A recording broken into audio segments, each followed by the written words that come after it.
It's time for RealAg Radio on Rural Radio, Channel 147 on Sirius XM.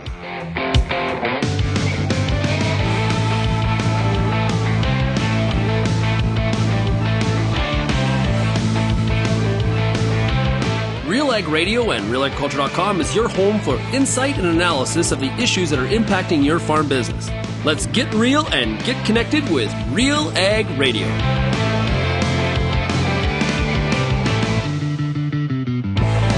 Welcome to RealAg Radio here on Rural Radio 147, Sirius XM. Shaun Haney, your host here on this Friday edition of the show.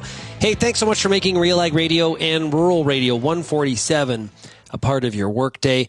And of course, as always, big shout out to everybody listening out there on the RealAg Radio podcast in Canada or the US or beyond. It is great to have you a part of the Real Agriculture community. Hope you're having yourself a great day heading in to the weekend, which is here already. This week flew by. A lot of issues to discuss here today on the show. We got a RealAg Issues Panel. We'll be joined by the Managing Director of CAPI, Tyler McCann, will be with us, along with Kelvin Heppner of RealAgriculture. We got a lot of different things to discuss. A new report out from CAPI, and it's basically summarizing what you, the farmer, said about sustainability and the practices that the government's trying to get you to adopt, and how we get from A to Z. What is the way to do that?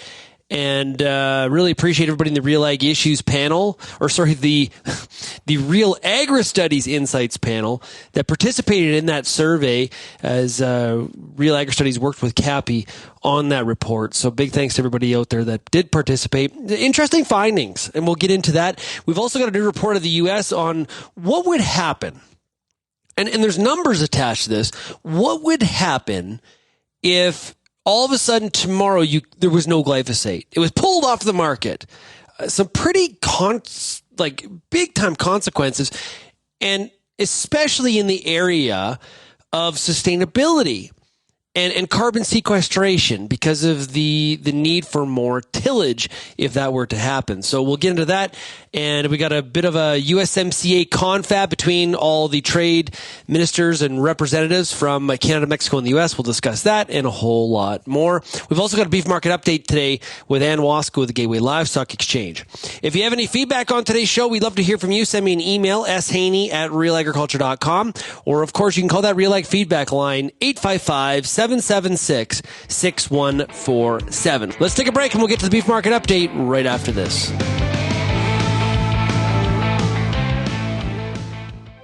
When it comes to your farm, you demand performance because what goes in determines what comes out. At Pride Seeds, we deliver on performance. With best-in-class corn hybrid seed, you'll see results when it comes to premium yield in all the ways that matter. Moisture, nutrition, dollars per acre, and of course, tonnage.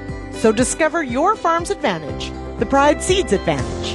Visit your local dealer or prideseeds.com today. How's your seed quality? What should you treat with? What about herbicide carryover and environmental concerns? Spring is here, and you've got a lot of things to think about in regards to your pulse crop. The Pulse School on Real Agriculture has information and advice for all these questions and more to help you navigate this season. Brought to you by BASF. Pulse School episodes are available at pulseschool.com, realagriculture.com, or as a podcast on your favorite streaming service. Download the latest episode today. Co-op AgZone Field is a digital agronomy tool designed to help optimize your operation.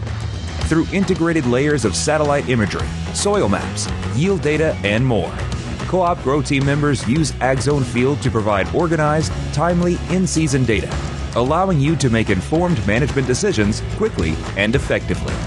Trust your Co-op Grow Team to support your operation with AgZone Field. Contact your local co-op today.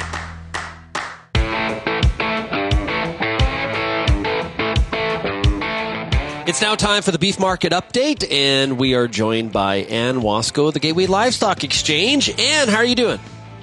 It's a good day, Shaun. It is a good day. It is a good day. We're into the dog days of summer.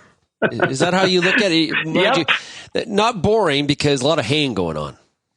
Yeah, but in terms of, beef and retail and, on that kind of side, we certainly refer to summer markets when it comes to beef sales and demand as the dog days of summer. There you go. Lots still to chat about, though. Give us a bit of a price update. What are we seeing in the U.S. and in Canada? Well, of course, remember this week, Shaun, was the U.S. holiday, July 4th holiday, kind of midweek. So very kind of a quiet go, slow start. Market looks like it's going to, I think, you'd be able to call it steady this week for this short holiday week. Remember, packers are now, of course, buying into a full week for next week. So I think that helped keep the market steady. Still looking for probably some more downside as we march through this dog days of summer, as you say. But in the south, we were 178 mostly. And in the northern feeding regions, I'd say the range 179 to 184, and we'll call the average 182, which is also pretty much where it was last week. So that was steady. We're seeing that choice cutout lose some more ground. So it closed last night just under 320 US. That's $8 off of a week ago. Not a surprise. That's exactly kind of the trend you expect after we peaked there in early June. And the select is about $30 back. So that spread stays wide, still seeing some of that good demand for the upper end grades in terms of choice and prime. So that's been good. Here in Western Canada, we've got, I would call the local fed cattle market on a dressed basis about $3 lower than last week. So we'll say 406. There's still some cleanup trade to happen that might happen today, but that's kind of where it sat as of yesterday. A little bit of live trade around 240 FOB the feedlot. So again, a little lower than previous week, but until last week, the market had basically gone straight up for 26 weeks. In 2023 here in Alberta. So to have a little breather here this summer, I don't think is going to be out of not unexpected. Yeah. So right now, but 2023, having said all that, is looking like, I don't know, maybe some recency bias here, but not a bad year for feeding cattle. No, there's been a whole bunch of things improve. So much of 2021 and 2022, we talked about the horribly wide basis we saw in Western Canada. And so, basically all of that has been caught up. It didn't all happen in 1 week. It's happened over the last 4 or 5 months. But basically, we've now got fat cattle in Western Canada trading at a premium to the U.S. So talk about going from one extreme to the other. But so that leverage piece has been a big improvement. So like I say, this market has basically marched higher for 26 weeks so far this year. And it had to make up some of that ground. It was well behind the U.S. market. We had catch up to do. And I think, you can say now we've caught up to where we should be trading. Now, we also have some live cattle export numbers. What does it say in terms of live cattle exports for May? Well, May's data came out last night, and a little bit of mix depending on what class of cattle you're talking about. Our fed cattle, our steer and heifer exports to the U.S. in May were up 10%. Year to date, they're up 12%. And it's interesting when I look at the steer and heifers, it's basically all as a result of heifer exports, fat cattle heifers. Cow exports were half of what they were last May, so down, considerably. And year to date, they're sitting down 26%. Feeder cattle exports also very quiet in May. They were down 18%. And year to date, if you're looking at the first 5 months of this year, they're also about half of last year. So the only category that's up is fat cattle. Everything else is down. Yeah, when we don't have the import data to, because there's another side to that, which is the feeder cattle imports, which should be strong. Yeah, we're still, if you go back to 30 days ago when we had the April data, we were still sitting as a net importer. And I don't think that storyline is going to change when we finish May. I don't see a big abundance moving north, but certainly that net trade is still going to be positive in terms of net imports. And on those fat cattle going south, is that number in line with what you would expect, or is there a surprise there? No, I don't think so. Again, when you've got everybody a little bit short for fed cattle, not just here in Western Canada, but same story in the U.S., and then the competition for those cattle on a week-to-week basis continues to be very solid. So, no, I'm not surprised. And again, some of those high-grading heifers making their way into that market isn't a surprise either. Okay. Let's talk about... We should talk about some of the feeder cattle. Now, let's put it in the context of fall. And we're starting to see a little bit of trade in terms of what some of these feeders could be worth when we get to the fall. What do those numbers look like? Well, yeah, good point. We might as well talk about fall. We get into July and August, and it gets pretty quiet on the feeder market. Other than, we haven't talked about the conditions, especially in Alberta, in terms of how dry it is, and we could easily start to see some early movement of yearlings and grass cattle. But barring that, we're looking at some pretty quiet markets right now. But we did start to see some of the internet sales start to look at some trade occurring for selling today for October and November delivery on these calves, and again, just a handful. So I think it's something we certainly have to keep an eye on to see how the trends occur. But there was some Saskatchewan calves, 550 pounds, that traded for $375 for October delivery, and there was some BC calves around that same weight on the steers, $355 to $360 for Octonov delivery. So those are extremely strong prices, well above where we would have been, for any of the forward sales that we were doing, this time last year. So talk about, I think that's at like a 40 to 45% increase from the prices of this time a year ago. So very strong. And I think it ties directly back to, or one of the pieces is certainly in terms of feed costs. Last year, we're looking at record feed costs, and based on what we see, yes, we don't have the crop in the bin, but based on futures markets, we're certainly looking at lower feed prices at this point in time. Yeah, and speaking of feed prices, barley versus corn on new crop, as you talk to some of the feed yards out there, what are they saying to you in terms of the preference and some of that pricing scenario? Yeah, well, and again, it's been all over the map, as I'm sure you've talked about a bit over the last 10 days or so. But, just looking at, for Southern Alberta, some of that fourth quarter new crop barley pricing around that $370 a ton was kind of the last number I kind of saw. And but then the U.S. corn for that same time frame, looking at closer to like $330 to $340 FOB. So certainly that's going to be a competitive feed grain, and I suspect some yards are just going to say, hey, I can get my hands on it. I know what it is. I'm set up for it, and that's going to be my program.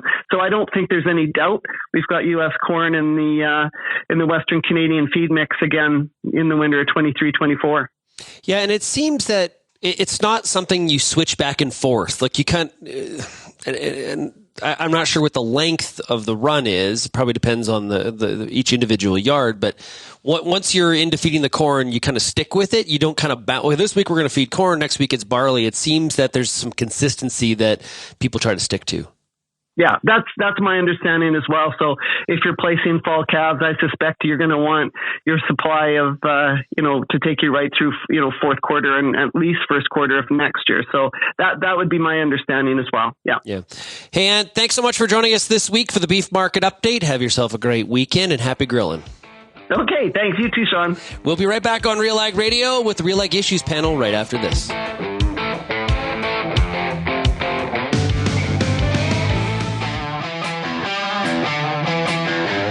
Advanced canola trait technology is here. And it's soon to be the talk of the town. Optimum Glide delivers excellent yield potential and agronomic trait performance. Improved crop safety. Enhanced weed control. And a wider window of application. You're going to want to see this. Learn more at OptimumGlide.ca.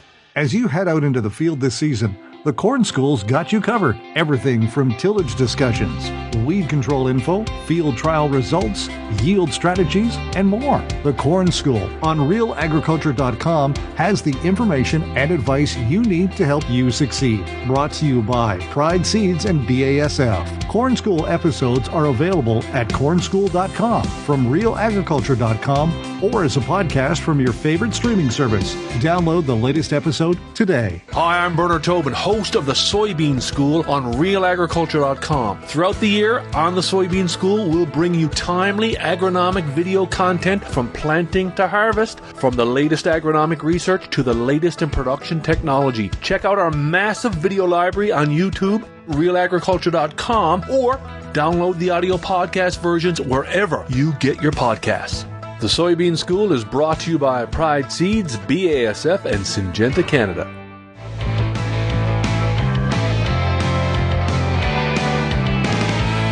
Well, as we just heard from Anne Wasko, the Gateway Livestock Exchange, things are looking pretty good in the cattle markets, for sure. Let's find out what's happening in the rest of the world of agriculture. But first, I want to talk to you about Alpine. Making the most efficient use of your dollars spent on crop nutrition is a constant goal of all farmers. Alpine recognizes this hurdle, trying to bring about economic balance with ever-changing environmental conditions. Alpine developed the Maximizing Fertilizer Efficiency program to solve this yearly dilemma. If you want to find out more, you can contact Alpine at 1-800-265-2268.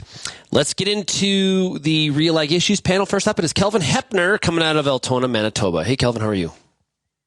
Doing well here, Shaun. Good to be here. Hard to believe it's Friday again, and a lot to talk about again this afternoon. Bit of an odd week, really, right? Monday's a holiday, and then it's the July 4th. Like, it's a real mishmash.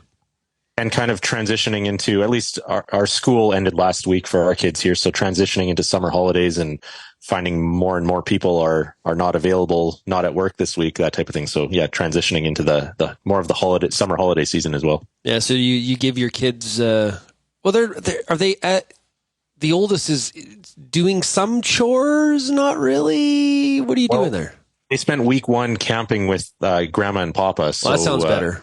Not a lot of chores done so far, but hoping to get that habit here. Yes. Yeah, be in the chicken barn or go camping with Grandma and Grandpa. I choose the latter.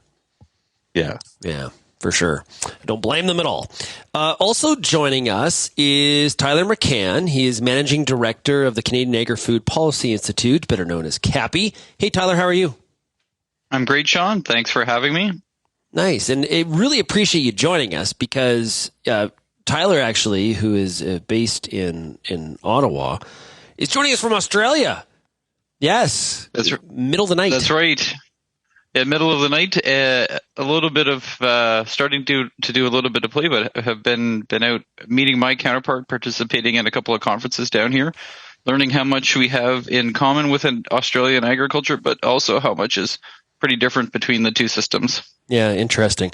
Okay, let's jump into it here, guys. Tyler, CAPI put out a new report here this week, and fascinating stuff. It was in partnership with RealAgristudies, which is the market research arm, in partnership with Justin Funk of with RealAgriculture. And the title of the report is Navigating the Path to Sustainable Agriculture, Insights and Recommendations from Canadian Farmers. Okay, so should we start off by, Tyler, I guess sum it up. What did we find out in this report? What did Canadian farmers say about how we deal with this topic of sustainability? You know, I think, Shaun, they said a couple of things pretty clearly, one of which is we don't understand, we don't agree, we don't know what sustainable agriculture means. And I think that's a huge problem when you think about the amount of focus and attention that this topic is getting from government and the value chain. Farmers are hearing it all over, but don't actually know what we're talking about. And I think that's a huge challenge, but a huge need for us all to let's all agree, let's all figure out what it really means that we're talking about. Because, you know, if you can get everybody on the same page, it makes a lot of the other discussions easier. I think the other thing that we heard is that, you know, there's a lot of commonality, but there's also a lot of difference across farm sizes. Those different approaches need different solutions, and so the preferred approach for big farms is different than small farms. Younger farmers are seeing things different than older farmers, and we need to find policy solutions that recognize those differences.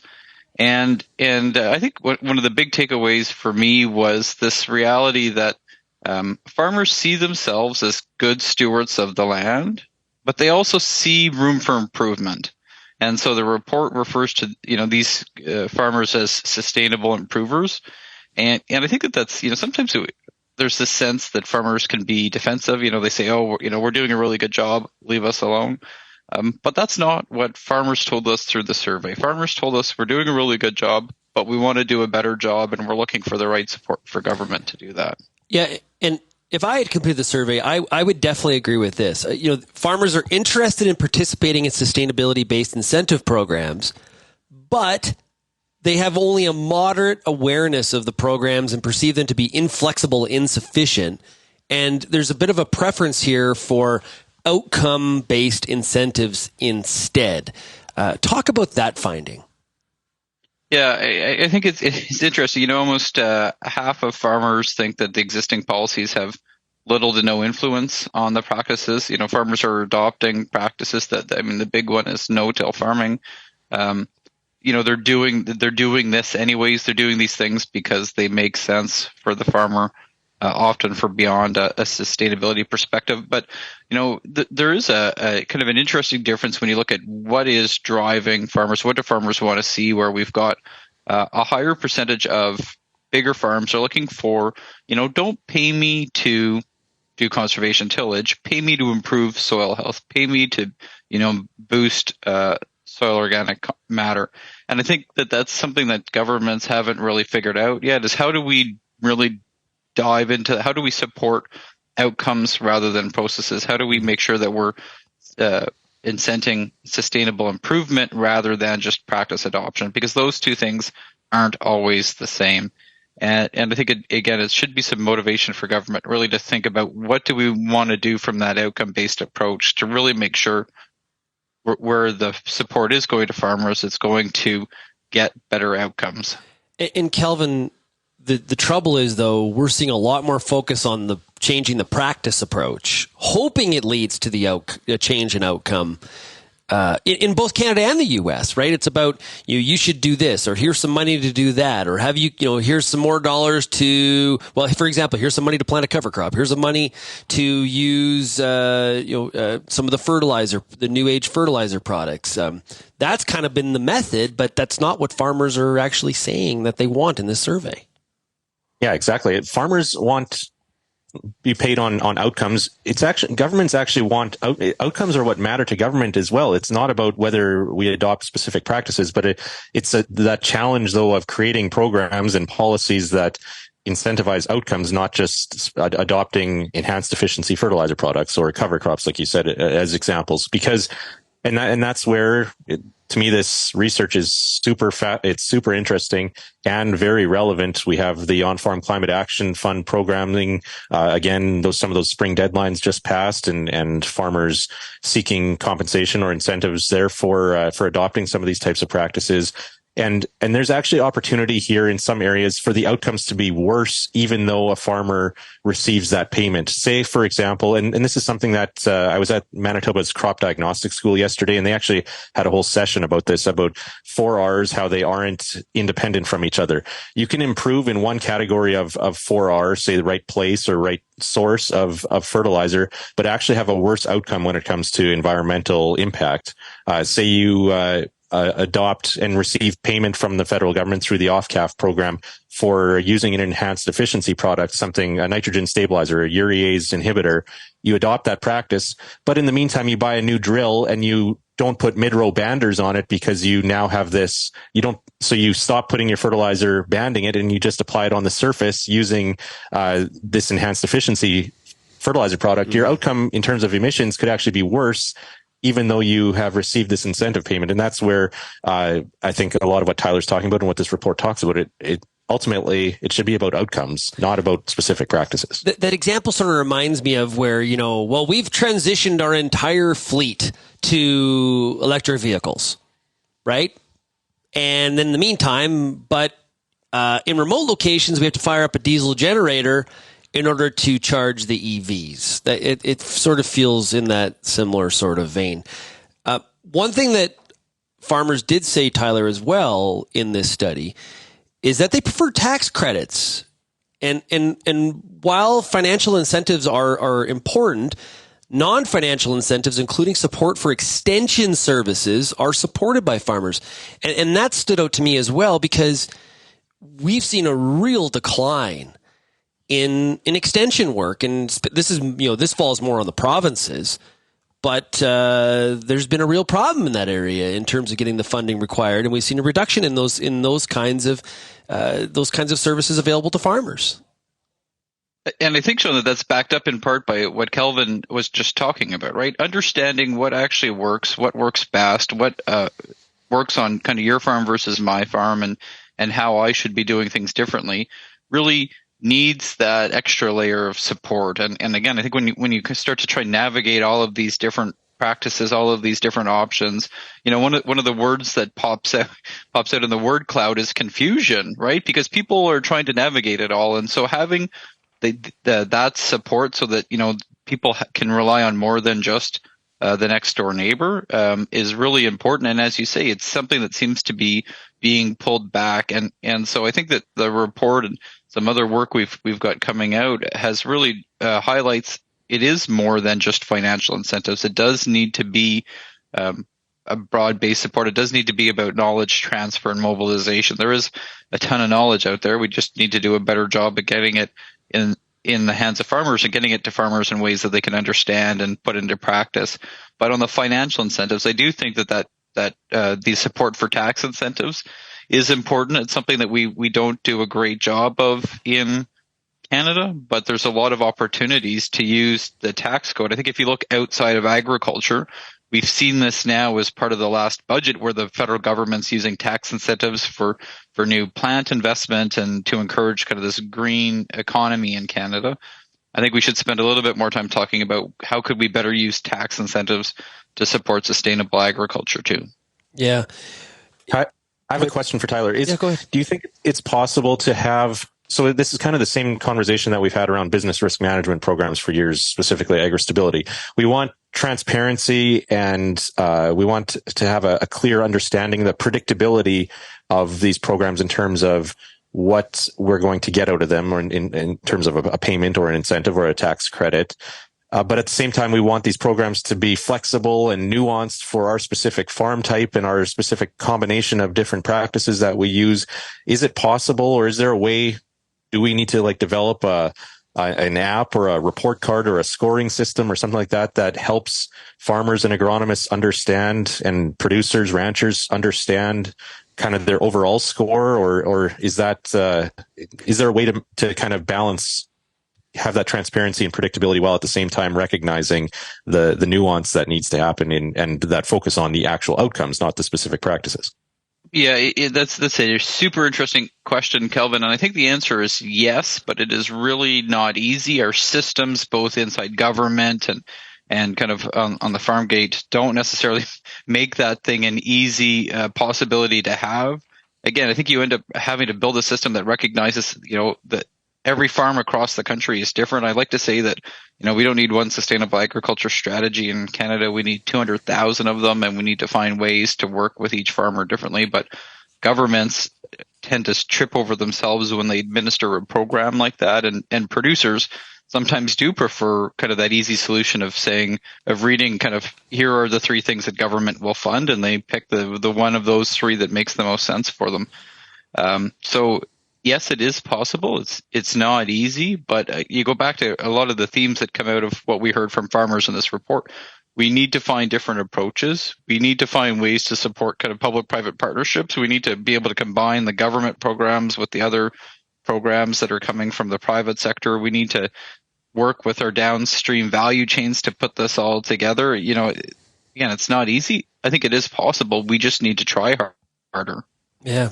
Well, when Justin and I started RealAgristudies, this is exactly kind of what the kind of work we envisioned, because there is a lot of stakeholders, government, industry, trying to I guess, tell everybody how the farmer feels about sustainability and what changes or doesn't change practices. And this report's right from the mouth of the farmer.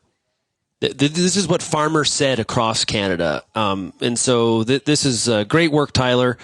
And I think this is important stuff because we need to know how farmers feel about this stuff, not just what, somebody brought in that talks to 5 people. This is farmers across the country really, really shedding light and allowing the farmer to speak with one voice. Now, it's not a single voice, and not all farmers agree on this, and that's very clear from the report. But this is very clear in terms of how farmers across all the different demographics feel about this subject. So encourage everybody to check out the report. Hey, Tyler, where do they find it? They can go to the CAPI website, which is www.capi-icpa.ca. Or just type CAPI into Google and we come up pretty quick. And I should give a shout out, Shaun, to, again, you mentioned Justin on your side, but Elizabeth Alika on my research team was a big part of the work that made this report possible. Yeah, great collaboration. Really do appreciate it. Okay, we've got more coming up here on the RealAg Issues Panel with Tyler McCann of CAPI and Kelvin Heppner of RealAgriculture. We'll be right back right after this.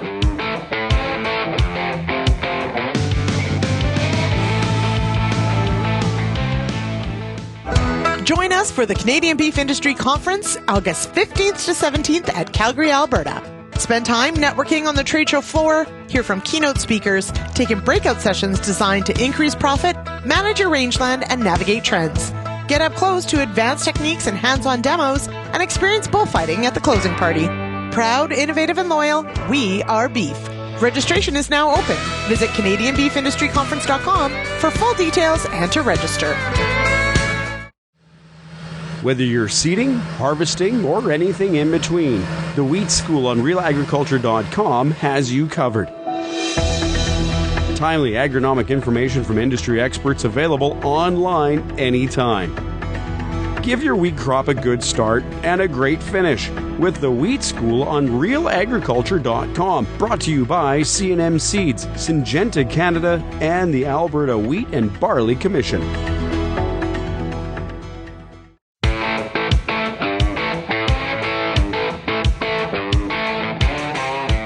We are back here on RealAg Radio, broadcasting today from our studios in Lethbridge, Alberta, and it is, heads up, still dry here. There was clouds last night, but just refuses to rain. I don't know what we did to Mother Nature here in southern Alberta, but she has not treated us very kindly here this year in our area. We're doing the RealAg Issues Panel. Kelvin Heppner of RealAgriculture, as well as Tyler McCann, who is Managing Director at CAPI. Kelvin, we got some jobs numbers in Canada and the U.S., and I guess the numbers are different, but they lead us to the same conclusion. Rates are going to go higher. Yeah, it underscores the likelihood that we're going to see another 25 basis point interest rate hike here in Canada. That decision is coming up next week. So the numbers today from StatsCan showed employment jumping another 60,000 jobs in June, led by 110,000 jump in full-time workers. It's interesting, at the same time, the unemployment rate also went higher. So more jobs and unemployment increased up to 5.4% from 5.2% in May. You might ask, how can that work? And that's because of immigration. Our population has grown by 84,000 in the month of June, according to the StatsCan report today. So, yeah, the bottom line is that we did see the inflation rate come back down in the latest numbers from StatsCan, but things like this will likely lead the Bank of Canada to continue with another hike. And then in the U.S., we saw headline employment grew by 209,000 jobs in June. That's down from 306 back in May. Unemployment rate ticked lower. Hours worked among private sectors were up slightly, but likely the Fed will be increasing rates as well by a quarter point here in July. The U.S. unemployment rate is 3.6%. That is tight. Like that's like I can't find anybody to work. And that, when you think about agriculture, that's an industry very much impacted by that low number. Every month when they do the jobs report, that's the number that sticks out to me. It's just how low it is. It's something. So yeah, rates can look. Sorry, Kelvin, go ahead. I was just going to say wage growth. I don't have the U.S. numbers in front of me here, but the Canadian wage growth number actually dropped in May or in June from May, 4.2% year over year from 5.1% in May. So that is a sign, though, that labor markets are easing, at least in Canada. It's wages. The increased rate of wage growth hasn't or is backing off here. So. In the U.S., wages grew 4.4% in June from a year earlier. How did that compare with May? I don't have that in front of me. Putting you on the spot. Sorry. Yeah, I don't have that in front of me. I'm sorry. And maybe Shaun, I could put Kelvin on the spot. The ag numbers in Canada went down a little bit in June. Any idea kind of why that is? That's a good question. I haven't dove into the details at that level, but putting me on the spot too. Yeah, this is good. I like how we're putting each other on the spot. This is fun. Are you asking a rhetorical question there, Tyler? Do you have an idea? No. So, I think my hunch is that agriculture is getting squeezed, right? That all of the wage growth, the pressures that are there, are encouraging people to go work in other sectors. That'd be my hunch, but I don't know that for sure. And I think that all of this just points to this real tough challenge that, in theory, these big job numbers should be really good news for the economy, but they're really bad for anybody that's paying interest on anything. I love to do comparisons to other countries and allow that to provide some context and shed light on and reflect on some of the policies and directions that we're going inside of our own country. I think it's always important to, look out and see what's going on around the world. And with Tyler being in Australia here this week, Tyler, there was a report put out in Australia. Talk about it and some of the differences to back here in Canada and the U.S.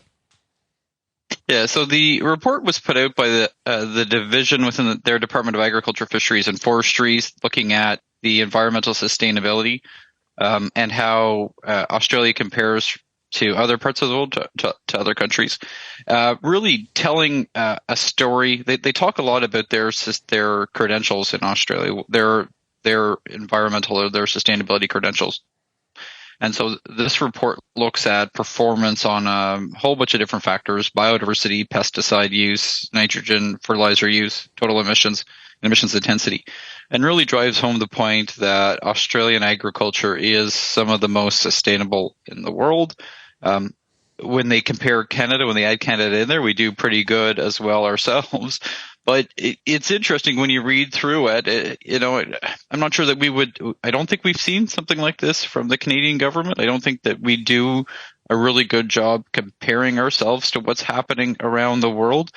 And going back to kind of the report we talked about earlier, this isn't necessarily about saying there's not room for improvement, but really we need to do a better job understanding how well we perform. And it would be nice to see Government of Canada putting this kind of context out as well, because I do think it changes how we talk about the sustainability and the performance of agriculture. And this is, agriculture, Australia, Canada are both export dependent sectors. Yeah. We really do need to understand what's happening around the world. We do need to know what our competitors are doing, and it's great to have this evidence base to back up those discussions. Okay, this is singing from my song sheet.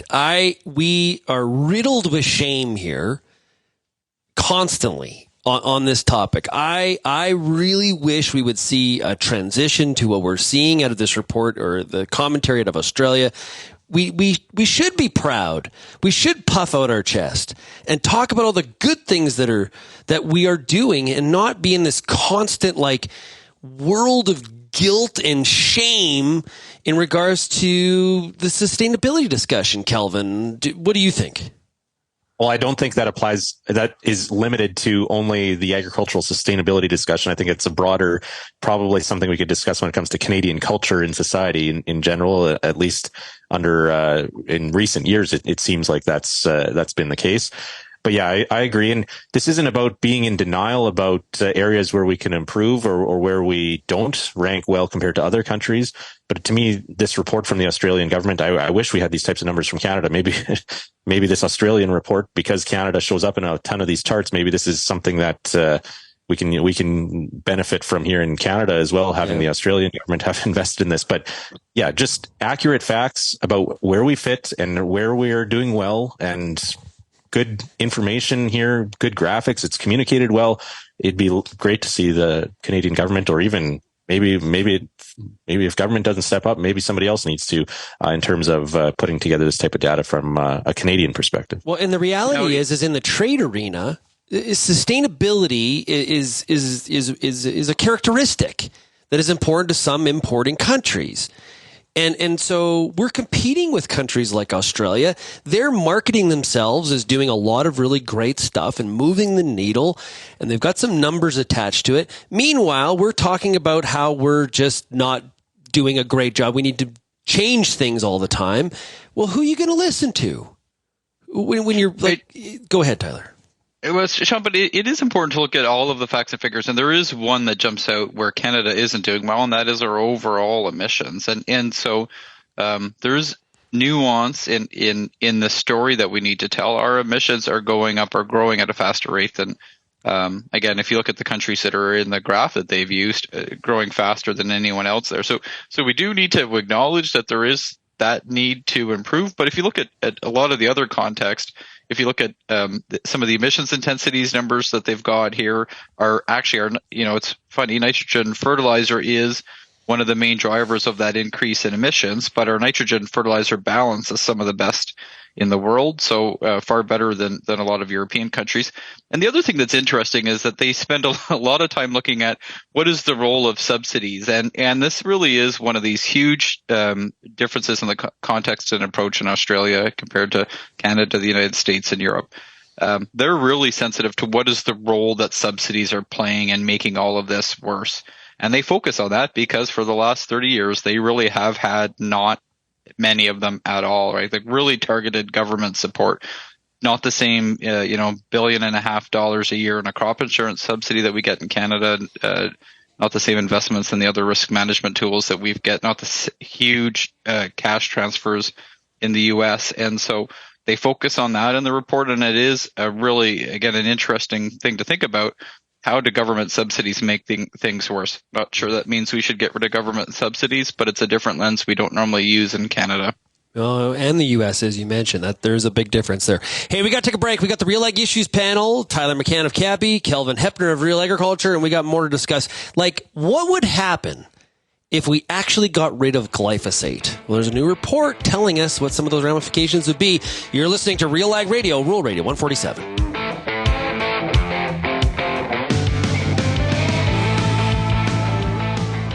Peter Johnson at WheatPete, RealAgriculture.com. I'm the host of The Word, and I love doing The Word. I love the questions. I love the challenges. I love having to apply agronomics to all over the globe and areas outside of my normal jurisdiction. Also, I love the feedback the most, where growers challenge me, tell me about their plot results, help me to learn. The Word, absolutely the best part of my day. Canola is more than just a pretty face in the prairie landscape. It's a big business, both here and around the world, that requires you to be informed and up to date on everything it takes to grow a successful crop. The Canola School on RealAgriculture.com has an expert library of video resources covering markets, agronomy, and more to help you grow a healthy and profitable canola crop. Visit canolaschool.com today. Brought to you by BASF Canada and Invigor Hybrid Canola.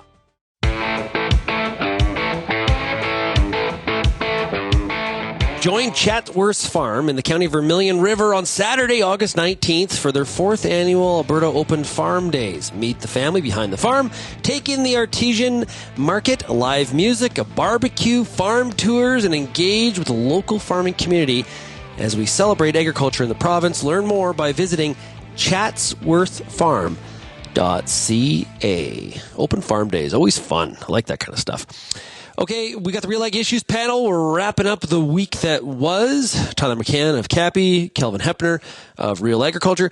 Kelvin, do you see this story? Very fascinating. In Saskatchewan, a judge has ruled that an emoji, a thumbs up emoji, is equivalent to a signature on a grain contract. It has to do a load of flax, or I guess a deal on flax where the grain contract was sent to the farmer.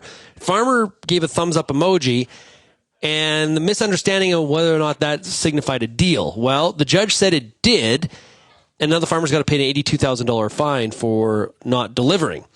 What do you make of this? Well, without knowing a lot of the details and the people involved, and actually, like some of the context around it, I'm surprised a little bit with the ruling that the judge said that this was official enough. I know, you're texting with somebody and you're busy and you respond thumbs up doesn't always have a lot of meaning or definition of what it means when you respond with an emoji. So I'm a little perplexed as to why the judge ruled in this way. But I guess from a farmer's perspective, we want to work with people that we can deal with without having to always do the full DocuSign process and scan and sign print this document, sign it, scan it, send it back, all that type of thing. It's nice when you can do things just kind of by handshake or word of mouth or text message. So, but I guess this also is the other side of it. There's, it can get you into trouble as well. Yeah. The grain company said that, hey, we thought you were agreeing to the contract. And the farmer said I was giving a thumbs up saying that, hey, I received the contract, not that I was basically agreeing to it. So that's where the misunderstanding is. At the end of the day, I guess a bit of a heads up to everybody, Tyler, that probably in some cases, especially when we're talking about dollars and cents and money involved, good to use sentences, not acronyms or emojis. Yeah, I think it's a real, again, as Kelvin said, sometimes we like to take the easy way out. Sometimes when we're doing business by text, we think that we don't need to be quite as official, but a good reminder to everyone. Be careful how you're approaching these things and be really clear whenever you're talking about, again, a deal for whatever it was, 80 tons of flax, that you know exactly what you're agreeing to and you're very explicit in what you're agreeing to. Well, and for people listening that are like, well, how could they have assumed this? And probably people arguing on both sides as they're listening to this. Just test it out, how deceptive emojis can be. Right? So when your spouse asks you some questions over the weekend, just reply with emojis and see how many misunderstandings you can run into in a weekend. There's going to be not sure that's good advice, Shaun. I hear a lot of good advice from RealAg Radio. I'm not sure telling everybody to just communicate with their spouses by emojis is great advice for the weekend. Okay, fair enough, Tyler. Fair enough. Okay, we also saw a report that came out this week. Now it's coming out of the U.S., but I think a lot of this applies to Canada as well. It's looking at the future without glyphosate, and it was put out by Aimpoint Research. Now, one of the people that's attached to this report is Greg Dowd, who's former ag negotiator with the USTR under the Trump administration. He's Aimpoint's chief economist. Talks about how really the getting rid of glyphosate is a real threat to decades of conservation and sustainability gains. And without glyphosate, we're moving into an era of increased tillage. Once again, Tyler, this kind of fits into some of the things we've already been discussing, but some pretty big, eye-opening numbers from this report.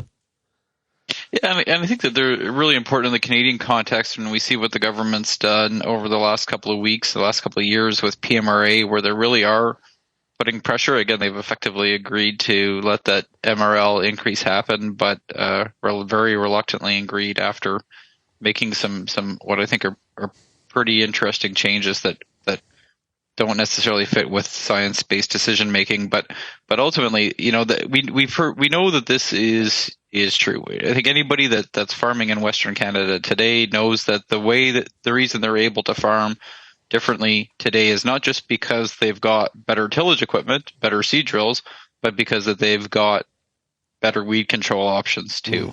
I think we often like to talk about the great success story of sustainability as, no-till or conservation tillage. I think in industry, certainly in government, but in industry too, we don't talk about how incredibly important this is, glyphosate is to making all of that sustainable farming system happen. And it is quite stark, the numbers that they tell in this report. Yeah. where I am in southern Alberta, with how dry it's been the last 3-4 years, I could not imagine if we were still practicing summer following, what that would actually look like when the wind started to blow on those days. It's taking us back to the 30s. It would just be brutal. So, Kelvin, here's some of the numbers, okay? Farmers would see a 2 to 2.5 times increase in input costs due to limited supply and higher prices of alternative products to glyphosate. Increasing tillage would raise production costs by over $1.9 billion. Chew on that for a little bit. Yeah, and emissions, carbon emissions, 34 million tons, the equivalent of 6.8 million cars. These are big numbers, and it shows how critical glyphosate has been to sustainability. There's that word again in North American agriculture around the world. This report specifically looking at the U.S. impact, but like Tyler alluded to, this conservation or zero-till movement in Western Canada. We talk about no-till, but a lot of that goes hand in hand with the introduction of glyphosate and access to glyphosate, and this has played a big role in that. And I know this report wasn't written with this in mind, but this also shows the impact of glyphosate resistance and weed resistance, and how down the road, if glyphosate isn't effective anymore, this type of scenario could also come true, not by regulatory or government involvement, but by biology and glyphosate not being effective anymore. So this shows why that stewardship is so important, and the introduction of new tools and investment in prioritizing things that prevent herbicide resistance from developing. This sheds light on that conversation as well. Yeah, great point. The weeds are winning. Okay, this week we also saw the CUSMA USMCA confab between the trade ministers from Mexico, Canada, and the U.S. Kelvin, any takeaways here before we head into the weekend? I don't think I've seen any real surprises yet when it comes to agricultural files. They had the bilateral meetings yesterday, and the U.S. trade representatives note after the meeting with the Canadian Trade Minister, Mary Ng, referred to corn and Mexico, but did not mention dairy in Canada. It referred to holding Canada accountable to its commitments under CUSMA. Did not specifically mention dairy, though. And I expect those are kind of the two main agriculture files that are being discussed today, as all three trade leaders from the three countries meet today. Yeah, Mexico is going hardcore on this GM corn, trying to just policy changes. And of course, there's a dispute resolution. We don't even know the results, and they're really, really forging ahead. Very concerning what's happening there and how that could possibly extend to other products. Tyler, what would you like to have accomplished out of this meeting this week between the three trade ministers? You know, I think that we still are in this really kind of wobbly ground about commitment to the new NAFTA. How is it actually working? Is the spirit? Is everybody on the same page with it? Again, Trump reinserted this renegotiation clause, and I'd like to see a lot more kind of enthusiasm and support for the deal itself. And it's interesting that this is happening at the time that Lighthizer book is coming out, and kind of hearing some of the stories about how the original negotiations went. But I think that there's still a lot of volatility in that NAFTA relationship that it would be nice to be able to turn the page on. About 90% of the way through the book. It's good. We should chat about that in some upcoming weeks. It's a very, very good read indeed. Okay, we're out of time, you guys. Tyler, thanks a lot for joining us. Try to get some sleep. It's middle of the night or early morning there in Australia. So thanks for joining us. Yep, thanks, Shaun. You guys have a great weekend. And make sure, everybody, check out that report, Navigating the Path to Sustainable Agriculture. It's on the CAPI website. And if you do have some troubles finding it, you can send me an email, shaney@realagriculture.com, and I'll help you get your hands on it. Kelvin, all the best to you. Have a great weekend. Thanks to everyone else as well, and enjoy your travels, Tyler. Thanks, Kelvin. If you have any feedback on today's show, you can call the RealAg feedback line, 855-776-6147. Thanks so much, everybody, for getting real and getting connected with RealAg Radio, and we'll, of course, chat again next week. Cheers, everybody.